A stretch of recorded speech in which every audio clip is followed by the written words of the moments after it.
Hello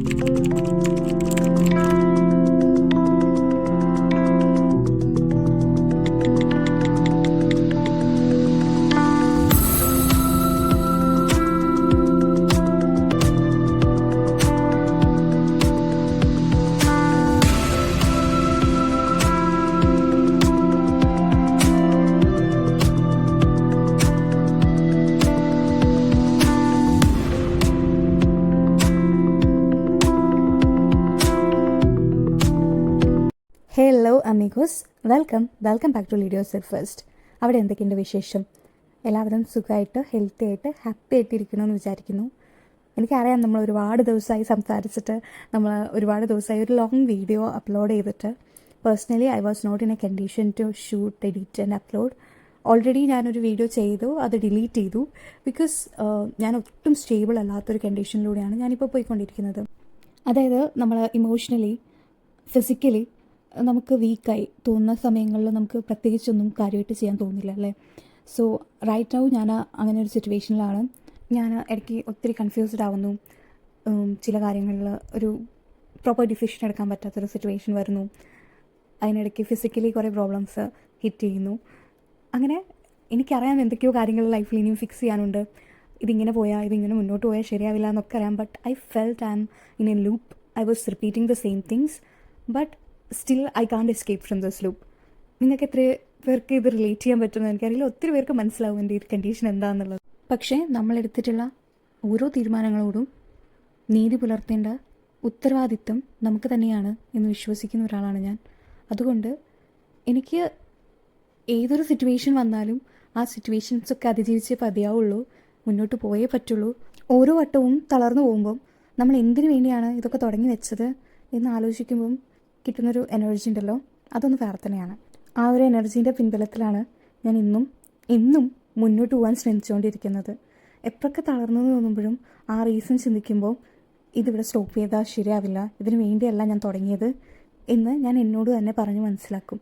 അങ്ങനെ completely പ്രൊഡക്റ്റീവായിട്ടുള്ള routine build ചെയ്യാൻ വേണ്ടിയിട്ട് ഞാൻ ട്രൈ ചെയ്തുകൊണ്ടിരിക്കുകയാണ് ഇപ്പോഴും. അതിനർത്ഥം ഇത്രയും ദിവസം എൻ്റെ റൂട്ടീൻ പ്രൊഡക്റ്റീവ് ആയിരുന്നില്ല എന്നല്ല. പക്ഷേ ഇടയ്ക്ക് നമുക്കുണ്ടാകുന്ന ഒരു ലോ സ്റ്റേജിൽ നിന്നുള്ള തിരിച്ചു വരവ് അത് കുറച്ച് ഡിഫിക്കൽട്ടായിരിക്കും. പക്ഷേ പ്രോപ്പറായിട്ട് പ്ലാൻ ചെയ്ത് ആ പ്ലാനിങ് പോലെ തന്നെ കാര്യങ്ങൾ ചെയ്യാൻ ശ്രമിച്ചു കഴിഞ്ഞാൽ നമുക്ക് തിരിച്ച് ട്രാക്കിലോട്ട് വരാൻ കുറച്ചുകൂടി ഈസി ആയിരിക്കും. അതിന് നമ്മളെ തന്നെ ചാലഞ്ച് ചെയ്തുകൊണ്ടിരിക്കണം. നമ്മുടെ കപ്പാസിറ്റിയെ, നമ്മുടെ കേപ്പബിലിറ്റിയെ, നമ്മുടെ ഫോക്കസ് ടൈമിനെ ഒക്കെ നമ്മൾ ചാലഞ്ച് ചെയ്ത് നമ്മുടെ കാലിബർ കൂട്ടിക്കൊണ്ട് വരണം. ഇതിനൊക്കെ മുൻപായിട്ട് നമ്മൾ ഫിസിക്കലി ആൻഡ് മെൻ്റലി ഓക്കെ ആണ് എന്ന് ഉറപ്പ് വരുത്തണം. നമ്മൾ പലപ്പോഴും മടിയാണ് എന്ന് വിചാരിക്കുന്ന പല സിറ്റുവേഷൻസും യഥാർത്ഥത്തിൽ മടി ആവണമെന്നില്ല. നമ്മളതിനെ അങ്ങനെ ലാബിൽ ചെയ്യുന്നു എന്നേ ഉള്ളൂ. അതിന് നമ്മളെ തന്നെ ഒരു തേർഡ് പേഴ്സൺ പേഴ്സ്പെക്റ്റീവിൽ എപ്പോഴും അനലൈസ് ചെയ്തുകൊണ്ടിരിക്കണം. എവിടെയൊക്കെയാണ് നിങ്ങൾ ലാഗ് ആവുന്നത്, ഏതൊക്കെ സിറ്റുവേഷനിലാണ് നിങ്ങൾ പിന്നോട്ട് പോകുന്നത്, ഏതൊക്കെ സിറ്റുവേഷനിലാണ് നമുക്ക് ക്വിറ്റ് ചെയ്യാൻ തോന്നുന്നത്, ആൻഡ് ഏതൊക്കെ സിറ്റുവേഷനിലാണ് നമ്മൾ കംബാക്ക് ആഗ്രഹിക്കുന്നത്. അങ്ങനെ നമ്മളെ തന്നെ ഒരു തേർഡ് പേഴ്സൺ പേഴ്സ്പെക്റ്റീവിൽ എപ്പോഴും പഠിച്ചുകൊണ്ടിരിക്കണം. അതിന് ഏറ്റവും നല്ലൊരു കാര്യം എന്ന് പറയുന്നത് നിങ്ങളുടെ കൂടെ ഒരുപാട് സമയം ചിലവഴിക്കുക. നിങ്ങളെ പഴി ചാരുന്നതിന് പകരം നിങ്ങളുടെ ഫ്ലോസിനെ നിങ്ങൾ കണ്ടെത്തുക, അത് ഫിക്സ് ചെയ്യുക. ആക്ച്വലി ഇതിന് ഒത്തിരി സമയമെടുക്കും. നമ്മൾ വിചാരിക്കുന്ന പോലെ നമുക്ക് നമ്മളെ അനലൈസ് ചെയ്ത് മുന്നോട്ട് കൊണ്ടുപോകാൻ കഴിഞ്ഞാൽ പിന്നീട് നമുക്ക് നമ്മൾ വിചാരിക്കുന്ന ഡ്രീമിലെത്താൻ ഒത്തിരി തടസ്സങ്ങളൊന്നും ഉണ്ടാവില്ല. ഒരു വട്ടം നമ്മൾ ലോ ആണെന്ന് തോന്നിയാലും തിരിച്ച് വീണ്ടും നമുക്ക് ട്രാക്കിലോട്ട് വരാൻ അത്രയ്ക്ക് ബുദ്ധിമുട്ടും ഉണ്ടാവില്ല. സോ ഇതിനു വേണ്ടി എടുക്കുന്ന ആ സമയമുണ്ടല്ലോ, ആ സമയം ഒരിക്കലും ടൈം വേസ്റ്റ് അല്ല. അതിനെ നിങ്ങൾ അങ്ങനെ ഒരിക്കലും കാണാനും പാടില്ല. നമുക്ക് വേണ്ടി കണ്ടെത്തുന്ന സമയങ്ങൾ നമുക്ക് ഒത്തിരി സമയങ്ങൾ മുന്നോട്ട് ലാഭിക്കാൻ വേണ്ടിയിട്ട് നമ്മളെ ഹെൽപ്പ് ചെയ്യും എന്ന് മനസ്സിലാക്കിയിട്ടുള്ള ഒരാളാണ് ഞാൻ. ആ ദിവസങ്ങൾ അൺപ്രൊഡക്റ്റീവ് ആണെന്നും ആ ദിവസങ്ങളിൽ നിങ്ങൾ ഒന്നും ചെയ്യുന്നില്ല എന്നുള്ള റിഗ്രറ്റ് നിങ്ങളുടെ അടുത്തേക്ക് വരും. പക്ഷേ അതിൽ നിന്ന് നിങ്ങൾ ലേൺ ചെയ്തെടുക്കുന്ന കുറേ കാര്യങ്ങളുണ്ടല്ലോ. നിങ്ങളുടെ പാറ്റേൺസ് മനസ്സിലാക്കും, നിങ്ങളുടെ തോട്ട് പ്രോസസ്സ് എങ്ങനെയാണ് പോകുന്നതെന്ന് മനസ്സിലാക്കും. മൊത്തത്തിൽ നിങ്ങളെ തന്നെ അനലൈസ് ചെയ്ത് നിങ്ങളെ ഫിക്സ് ചെയ്യാൻ നിങ്ങൾ എടുക്കുന്ന ആ സമയം വർത്താണ്. ഞാൻ മുൻപും ഒരുപാട് വീഡിയോസിൽ പറഞ്ഞിട്ടുണ്ട് നമ്മളെപ്പോഴും നമുക്ക് വേണ്ടി സമയം കണ്ടെത്തുന്നതിൻ്റെ ഇമ്പോർട്ടൻസിനെ കുറിച്ച്. അത് ഞാൻ സിമ്പിളായിട്ടൊരു കാര്യമായിട്ട് പറയാം, ഒരു കഥയായിട്ട് പറയാം. നമുക്കെല്ലാവർക്കും ഏറ്റവും കൂടുതൽ എന്തൂസിയാസ്റ്റിക് ആയിരുന്ന ഒരു ഫേസ് ഉണ്ടാവും. അത് നമ്മുടെ കുട്ടിക്കാലമായിരിക്കാം, അല്ലെങ്കിൽ നമ്മുടെ കോളേജ് ഡേയ്സ് ആയിരിക്കാം, സ്കൂൾ ഡേയ്സ് ആയിരിക്കാം. അവിടെ നമ്മൾ നമ്മളിപ്പോൾ ആഗ്രഹിക്കുമ്പോൾ ഞാനൊക്കെ എവിടെ പോയി എന്ന് നമ്മൾ ചിന്തിക്കും. എവിടെ വെച്ചിട്ടാണ്, ഏത് ഫേസിൽ വെച്ചിട്ടാണ് എനിക്ക് എന്നെ നഷ്ടപ്പെട്ടത് എന്ന് നമ്മൾ ചിന്തിക്കും. പക്ഷേ നമ്മൾ അത് ഫിക്സ് ചെയ്യാൻ പലപ്പോഴും ശ്രമിക്കാറില്ല. കാലത്തിൻ്റെ ഒഴുക്കിനനുസരിച്ച് നമ്മൾ അങ്ങ് പോവും. പക്ഷേ അത് ഫിക്സ് ചെയ്യാൻ നമ്മൾ ശ്രമിച്ച് തുടങ്ങുമ്പോഴാണ് സത്യത്തിൽ നമുക്ക് നമ്മളെ തിരിച്ചു പിടിക്കാൻ പറ്റുന്നത്. ഇതൊന്നും ആർക്കും അത്ര ഈസി ആയിട്ട് ചെയ്യാൻ പറ്റുന്ന കാര്യങ്ങളല്ല. Still you are pursuing your dream. Still നിങ്ങൾ അതിനുള്ള കണ്ടീഷൻസ് ഉണ്ടാക്കിയെടുക്കുന്നുണ്ട്, നിങ്ങൾ അതിനുള്ള റിസോഴ്സസ് ഉണ്ടാക്കിയെടുക്കുന്നുണ്ട്. ഇതൊന്നും ചെറിയ കാര്യങ്ങളല്ല. അതുകൊണ്ട് തന്നെ ഒരിക്കലും നമ്മുടെ വഴിയിൽ നമ്മൾ തളർന്നിരുന്നു പോകരുത്. ബിക്കോസ് നമ്മൾ ഇരുന്നു പോയാൽ പിന്നെ നമുക്ക് മുന്നോട്ട് പോകാൻ പറ്റില്ല. നമ്മളെല്ലാ പ്രോസസ്സിനും ഒരു കണ്ടിന്യൂവേഷൻ ഉണ്ട്. എല്ലാ വഴികളും അടഞ്ഞു കഴിഞ്ഞാൽ ഒരു പുതിയ വഴി നമുക്ക് മുന്നിൽ തുറക്കുക തന്നെ ചെയ്യും. ആകെ വേണ്ടത് നമ്മുടെ മുന്നിലോട്ട് വരുന്ന അവസരങ്ങളെ മാക്സിമം ഉപയോഗപ്പെടുത്തുക.